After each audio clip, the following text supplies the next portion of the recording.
Size, कोई चीज टूटेगी, लेकिन एंडोमेट्रियम में जो एक्स्ट्रा लेयर बनी है, क्या नाम, ये टूट टूट कर ब्लड के फॉर्म में बाहर आएगी, क्योंकि निषेचन, इसका काम ही यही था कि अगर निषेचन हो गया तो यहां हम किसको रख लेंगे,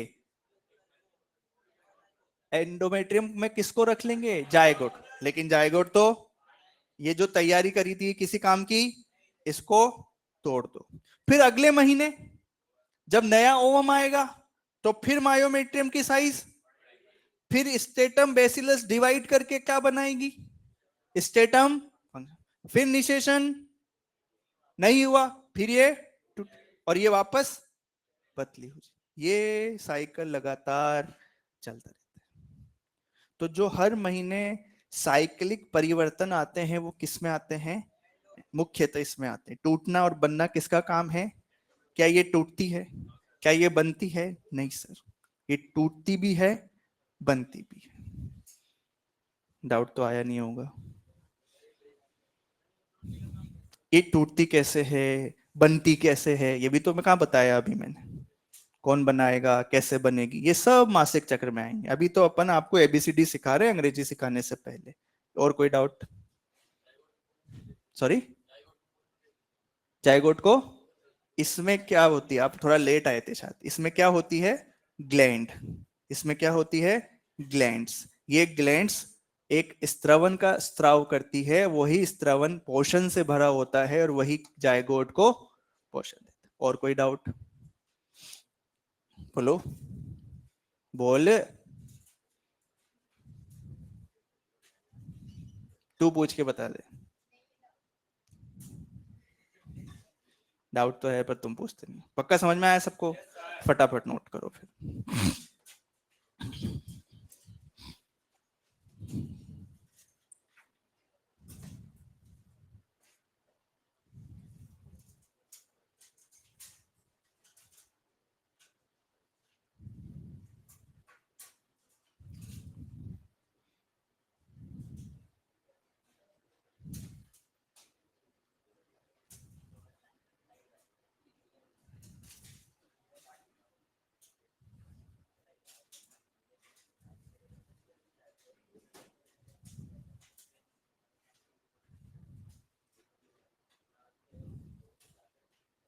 बातें नहीं भाई, फटाफट नोट करो।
हाइपरप्लेजिया किस में देखने को मिलता है, एंडोमेट्रियम में, और हाइपरट्रॉफी किस में देखने को मिलती है, मायोमेट्रियम में। अगर आप भी अपने रोज डंबल उठाएंगे, एक्सरसाइज करेंगे, तो आपके भी धीरे धीरे मसल की साइज बढ़ जाएगी।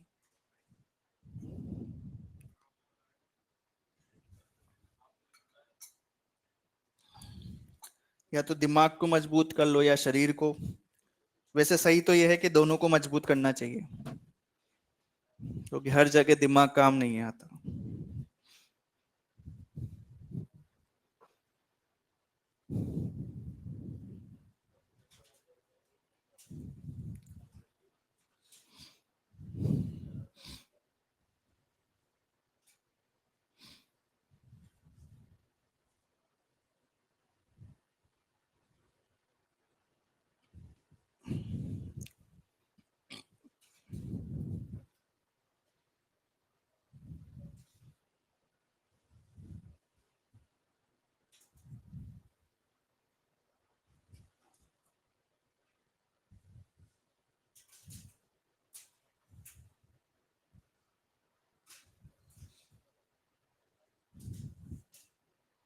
ये चीज समझ में आ गई।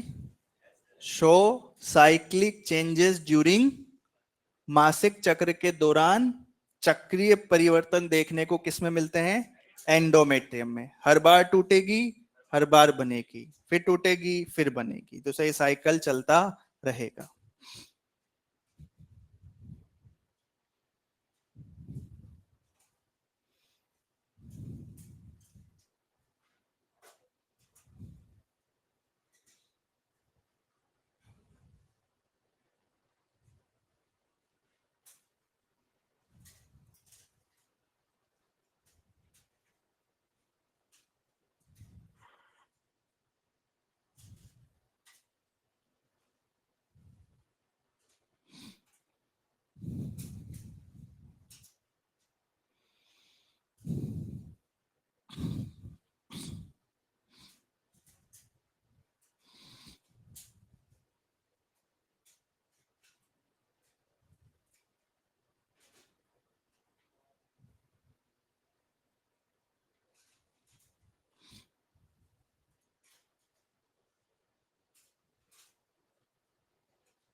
आगे बढ़े।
अगला हेडिंग लिखिए।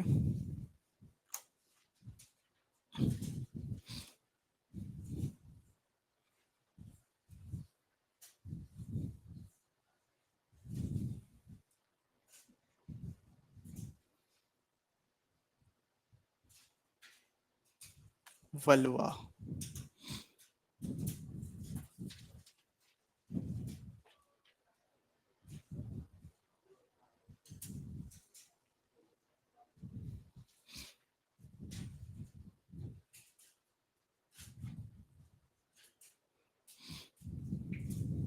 नींद खुल गई?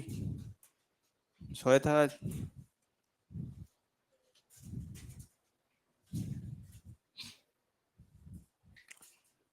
इसमें लिखिए पहला पॉइंट,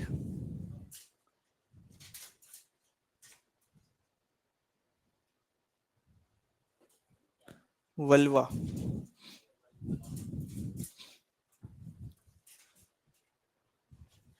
मादा का बाह्य जननांग। पहला पॉइंट लिखिए, मादा का बाह्य जननांग।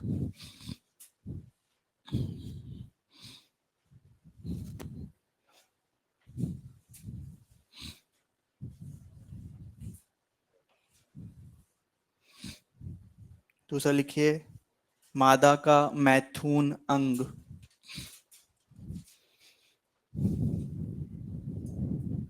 मैथुन अंग, कॉपुलेटरी ऑर्गन। मादा का बाह्य जननांग। दूसरा पॉइंट लिखिए, मादा का मैथुन अंग। लिखा? चलिए, एनसीईआरटी ने डायग्राम नहीं दिया लेकिन थ्योरी इसकी दी है, तो हमें डायग्राम से उस थ्योरी को समझना होगा। तो अगर हम बाह्य जननांग, जैसे हमने नर की बात करी थी, याद है? नर में बाह्य जननांग के रूप में हमने पेनिस की बात करी थी, शीशन की बात करी थी। वैसे ही हम कुछ ऑर्गन्स की बात यहाँ पे करेंगे। वल्वा की बात करें तो वल्वा एंटीरियर साइड से एक स्ट्रक्चर इसमें मिलती है जिसको क्या नाम देते हैं? Mons pubis. क्या कहते हैं? ये जो मॉन्स प्यूबिस है, ये बना होता है वसीय ऊतक का। किसका बना है? वसीय ऊतक का, फैटी टिश्यूज का बना है। किसका बना है?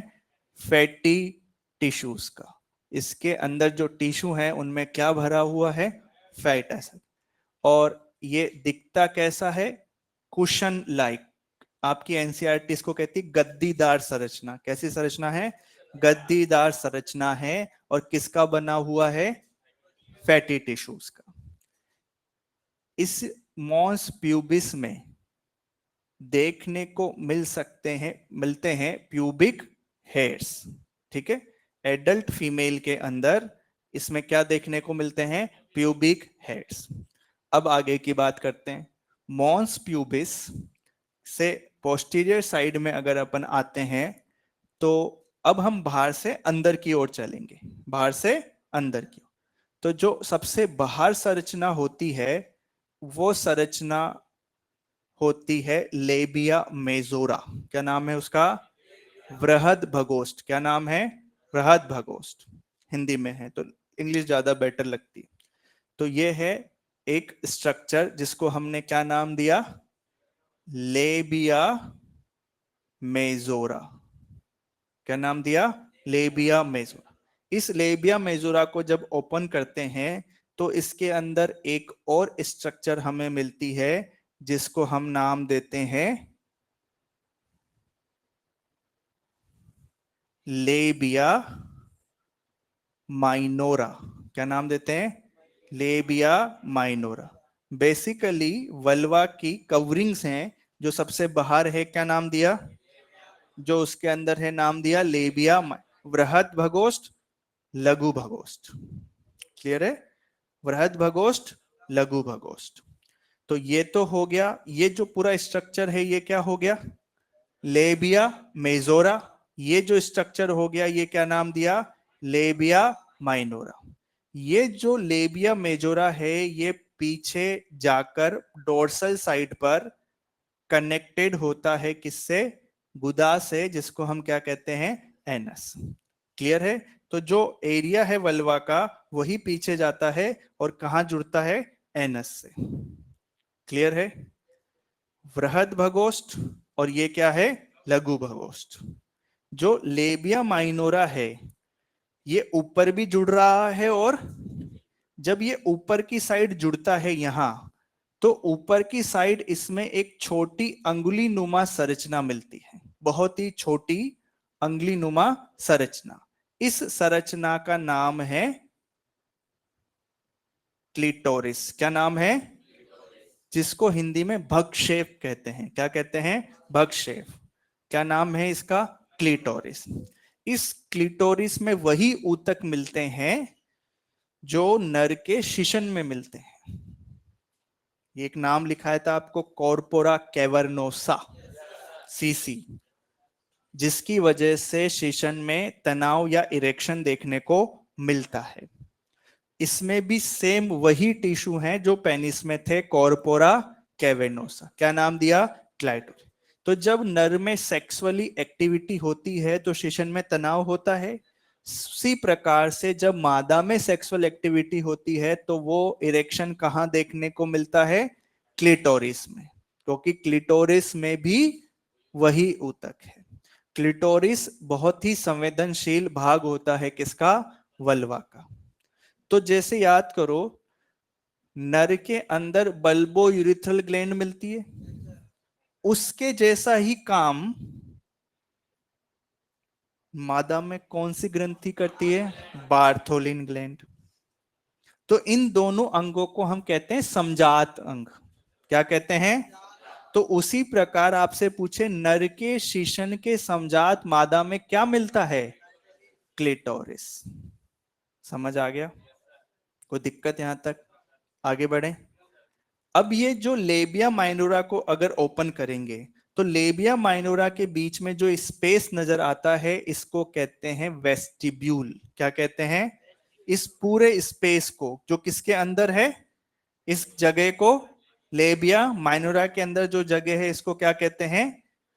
वेस्टिब्यूल। अब इस खाली जगह में आपको दो ओपनिंग्स मिलती है। कितनी ओपनिंग मिलेगी? दो ओपनिंग। एक ओपनिंग तो मिलेगी ऊपर की साइड जो कंपैरेटिवली थोड़ी छोटी होगी, और ये ओपनिंग है किसकी?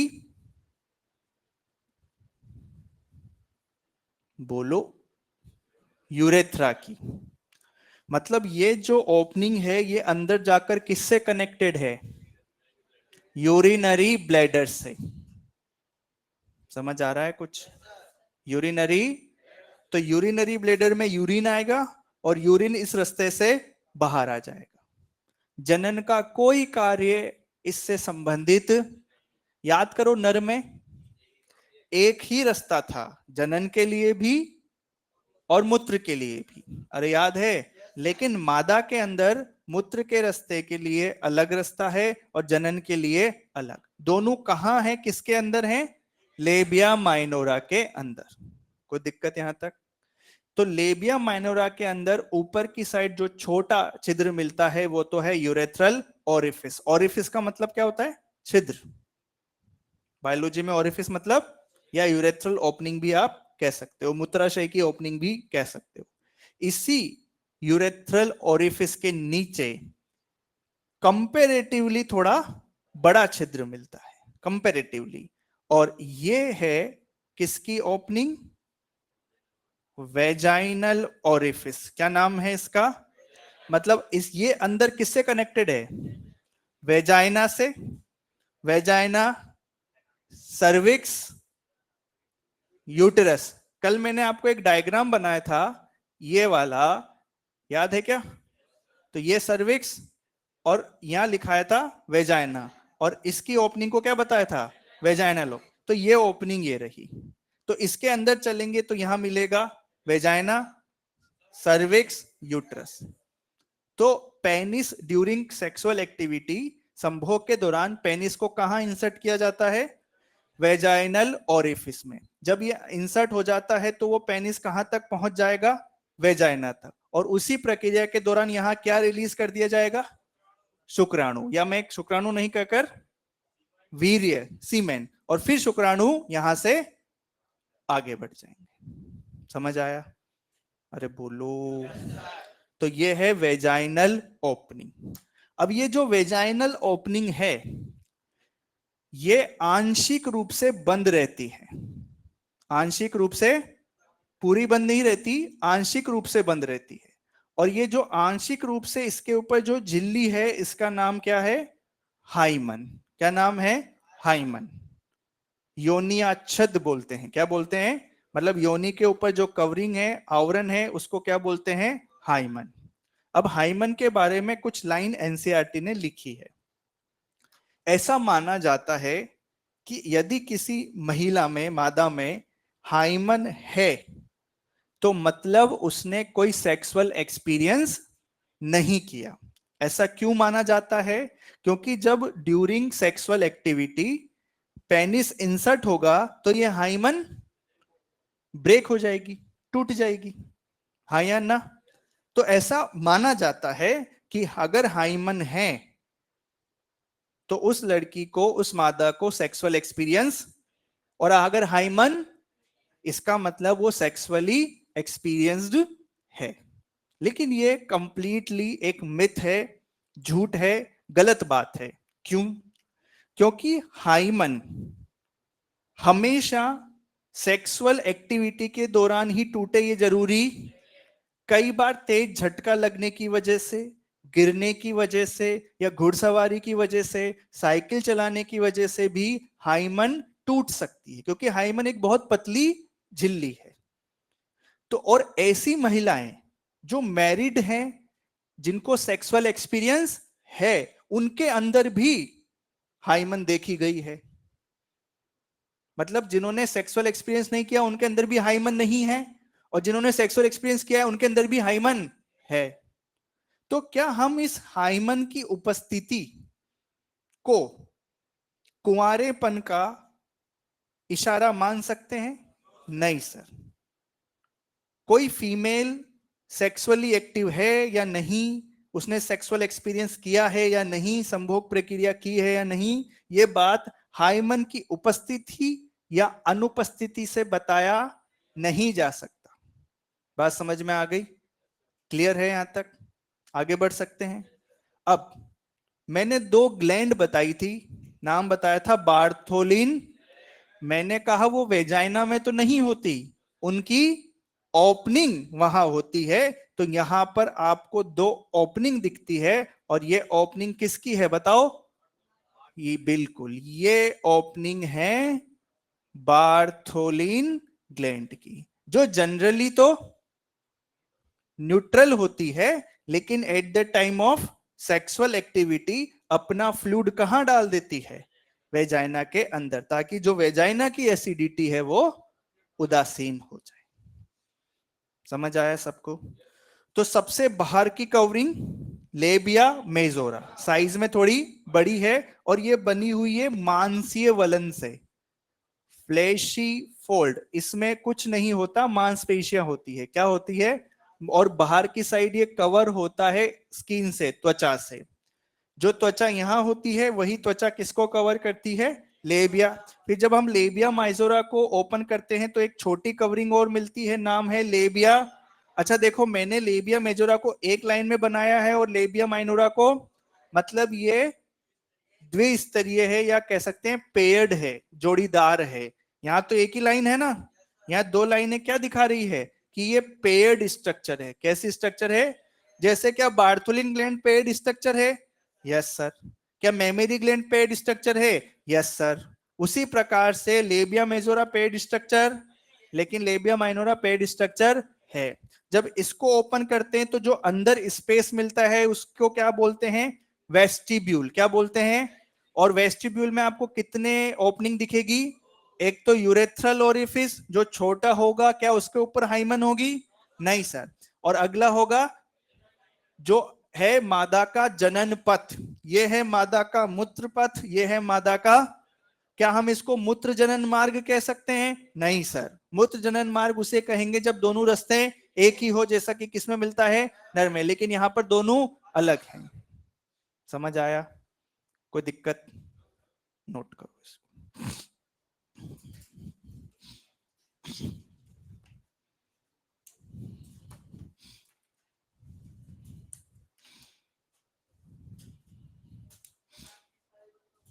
क्या हाइमन का मुख्य कार्य एज सच कोई भी नहीं होता कि कोई बहुत ही स्पेशलाइज्ड वर्क है, ऐसा कोई इसका कार्य नहीं है।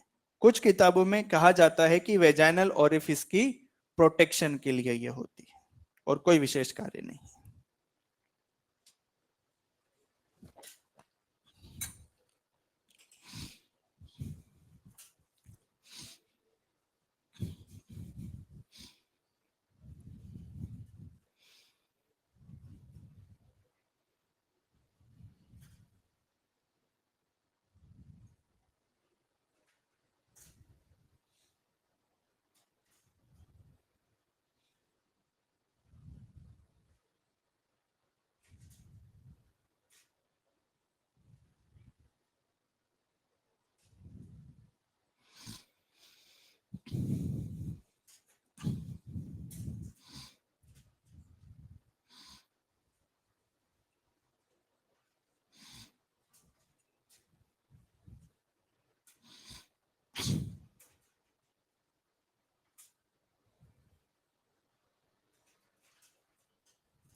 हो गया।